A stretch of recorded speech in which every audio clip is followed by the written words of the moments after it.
what's happening? Let's just say that you can't get your Trailblazer or Envoy to shut off with the key. It's still running. What do? Well, I'm going to show you what to do. So I'm in the underhood fuse block now. I took off this little cover. As you can see, my fuse block's a little bit busy. So really two things we got to do is number one is to kill the engine. So let's kill the engine first. You see this gray relay right here?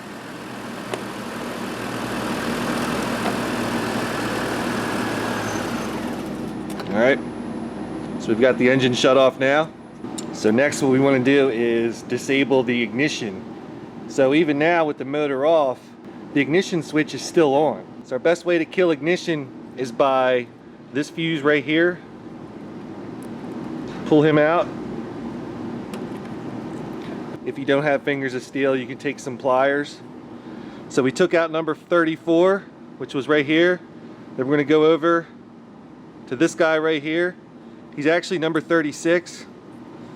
He's a little bit, he's getting into some trouble. So we'll pull him out. And at this point, with the ignition disabled, we can go ahead and safely disconnect the battery. It's kind of a bad idea to disconnect a battery with a load on it, you know, whether it's through the ignition switch or whatever. So with ignition A and ignition B fuses removed, we can go ahead and disconnect the negative battery if we have to. That way we don't run the battery down, and get onto the diagnostic side as to what's causing this thing to keep running even though you turn the key off. Now, as you can probably tell, my Trailblazer is a little bit modified, so what you may see under the hood will probably be a lot easier to get to and do all this stuff too. That's the price for having a modified vehicle. One thing worth noting is that with those two ignition fuses pulled out, if you go ahead and you try to put your key back in, obviously the key's not going to do anything, but it's also locked into place. You can't physically remove the key because the interlock thing doesn't have power to it. So if you put the key back in and turn it on, you're kind of stuck. So it's just something to keep in mind. Now just so y'all know, what you just saw was staged. I don't really have a problem with my truck.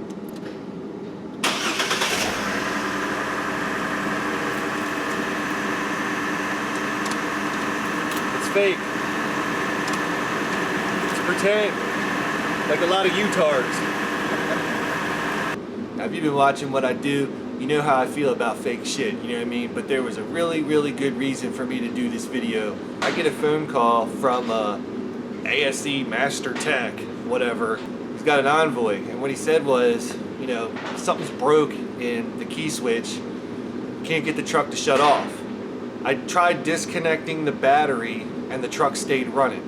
I find it hard to believe in 2015 that people still think that the car is powered by the battery. But fuck. I broke it down to pull out the fuel pump relay to kill the engine and pull out the ignition fuses. The thing about pulling out those ignition fuses is that way when you take off the negative battery cable from the battery, there's no big arc that goes between the terminal and the battery. Sometimes that does happen.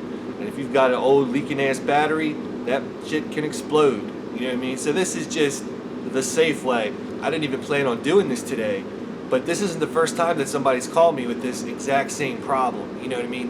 Where they can't get it to shut off, and they tried disconnecting the battery. I'm just, how can people be that fucking retarded, you know what I'm saying? Now I'm not gonna put anything in the title or the description or anything about how to fix this, because to actually replace an ignition cylinder in one of these, I gotta have one here that actually has a physically broken, you know, key cylinder. What I think happens is the mechanical connection in between the ignition cylinder and the ignition switch gets messed up somehow. So you don't have that physical connection between, you know, the key cylinder and the ignition switch. So you're rocking the cylinder side like this, but the switch side isn't turning, you know what I mean? Instead of fucking ripping off that steering column bezel and unplugging the ignition switch, they got fuses under the hood, just use them, you know what I mean? The argument can be made that when you go to do the repair for the lock cylinder, that, you know, that steering column shroud does have to come apart. But these things break at the worst possible times. If you roll up in your driveway at 9:30 at night and it won't shut off, are you gonna start ripping shit apart and try to fix it? No, you probably just wanna get the truck shut off and the battery disconnected so it doesn't run down, and, you know, then start your troubleshooting process. You know what I mean? Yeah, this was a ASE Master Tech. I'm pretty sure he's got the patch on his jean jacket to prove it, you know what I mean? But that just goes to show why I don't really give two fucks about the ASE certifications. They don't really mean shit. They don't apply to real world. You know, the fact that somebody can sit there and answer a bunch of questions on a piece of paper and then come out in the real world and they still think that the car is run by the battery, I mean, they should fucking burn the patch off his jean jacket, because that's just, good lord. I wonder what the fast and easy version of this, how to shut off a Trailblazer fast and easy.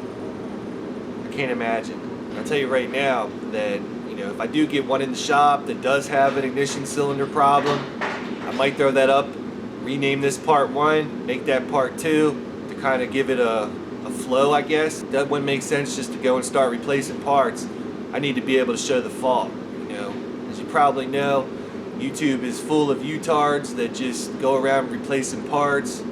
They don't really do diagnostics or anything like that. Now, I almost don't want to say this, but fuck it.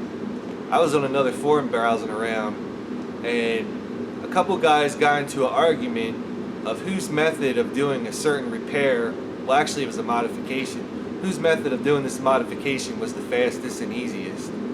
And I'm reading this going, you all fucking suck, you know?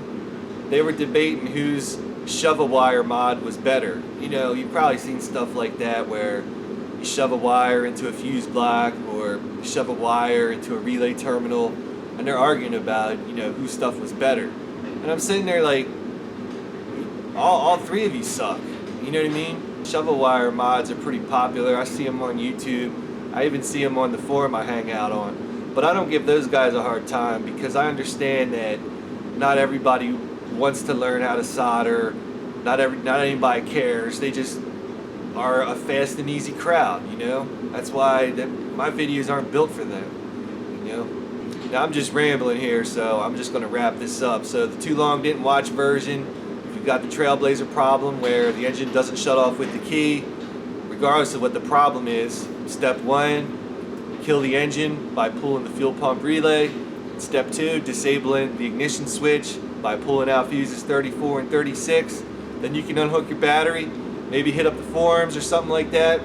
I've seen it from time to time where people had, you know, problems with the ignition cylinder needing to be replaced. I can't say I've ever seen a real technical how-to or repair. Probably are just parts change videos out there, but I don't watch that garbage. If I do give one in here that does need a cylinder replacement, like I said, I'll make this one part 1 and that one part 2, so they kind of have a little bit of flow together to show the entire process, you know what I mean? But anyway, I got shit to do. Thanks for watching. Like what you see, subscribe and all that, you know what I mean?